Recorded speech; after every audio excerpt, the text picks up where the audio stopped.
பிள்ளைகள் நீங்க குடிக்க தண்ணி தருவீங்களா? இதுதான் உங்க வீடு என்ன? ரைட், உள்ளே வாரோம்.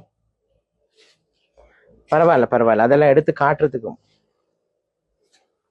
இந்த வீட்டுல எத்தனை பேர் இருக்கிறீங்கம்மா? 7 பேர் இருக்கிறீங்க. அப்ப அந்த மேல உடைஞ்ச வீடுகளும் நீங்க இருந்த வீடுகள், இதுல 7 பேர் இருக்கிறீங்க. அப்ப பிள்ளைகள் உங்களுக்கு எத்தனை? 4 பிள்ளைகள். பொம்பளை பிள்ளைகள் 2 பொம்பளை பிள்ளைகள். 2 பொம்பளை பிள்ளைகள் இருந்தும் இந்த பாதுகாப்பு இல்லாத வீட்டுலதான் இருக்கிறீங்க. அப்ப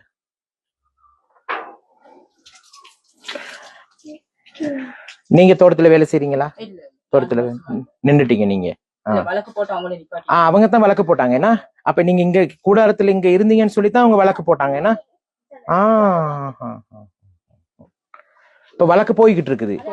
வீட்டுக்கு வீடும் இல்ல, வேலையும் இல்ல, வசதியும் இல்ல, வழக்குக்கும் போகணும். මේක තමයි ඇත්ත කතාව.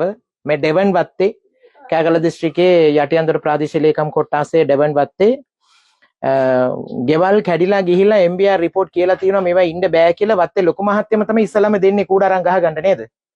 වත්තේ ලොකු මහත්තයම කූඩාරම් ගහගන්න දීලා ඊට පස්සේ වත්තේ ලොකු මහත්තයම ගිහිල්ලා නඩුව දැම්මා මේගොල්ලෝ ඉඩම් අල්ලගත්තා කියලා.